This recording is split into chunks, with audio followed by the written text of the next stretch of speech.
the entire establishment is in a complete conniption fit against Donald Trump. And I admit that he is an unknown quantity, an unknown country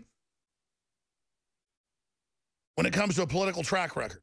But what he's done the last year, destroying political correctness, lifting up a standard to promote Americana and free market, exposing 9/11 and criminal involvement of the Saudis and elements of our government,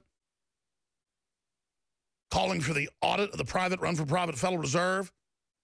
The list goes on and on. What he's done, and the fact that he's so receptive when people corrected him about the refugee crisis, he went from saying, bring them in, to saying, oh my gosh, I didn't know there were terrorists amongst them and they weren't being vetted. Don't bring them in. And when we said, hey, audit the private Federal Reserve, he's like, you bet. Hey, come out and expose Bush for 9/11. Did it. And I'm not bragging. A lot of folks in the grassroots are bringing this to Trump, but we brought it directly to him. So he's very, very responsive. He's aware of what's going on.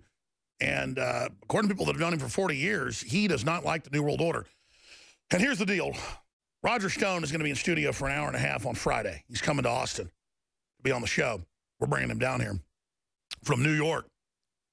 And he's been banned from CNN as of yesterday for saying some of their commentators are dumber than dog manure, which is true.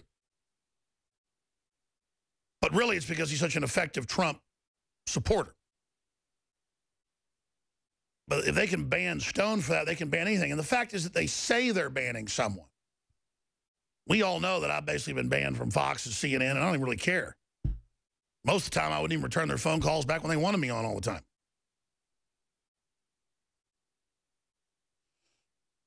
Stone has compared it to, Soviet-style America. This is happening. That's exactly what it is. But Ron Paul, who I really respect, has come out and said that he would not support Trump as a GOP nominee.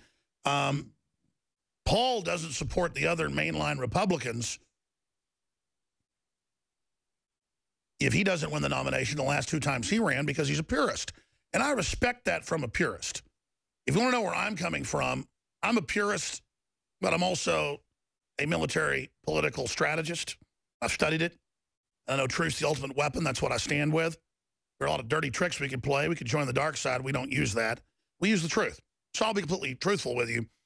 Trump's an unknown country. He is light years better than Hillary Clinton, Bernie Sanders, and some of the others. And the system's scared of him. And he's responsive to the people. He's aggressive. He's got courage. And he definitely could have come in and suckered people for the globalists. He's not doing that. The things he's done are so devastating to them that it's irreversible, much of it. And he's riding a wave, surfing a wave, a very dangerous wave for all of us, of massive populist anger against the system, the government, the corporations, where 90+% of Americans believe the U.S. government's the #1 threat to them and their families. And no amount of armored vehicles, no amount of propaganda, no amount of fluoride in the water, no amount of brainwashing of the children in public schools is going to reverse this sentiment that's only going to intensify. And so Trump is a manifestation of the human will to suck air into its lungs and to be strong and healthy, to be strong and free.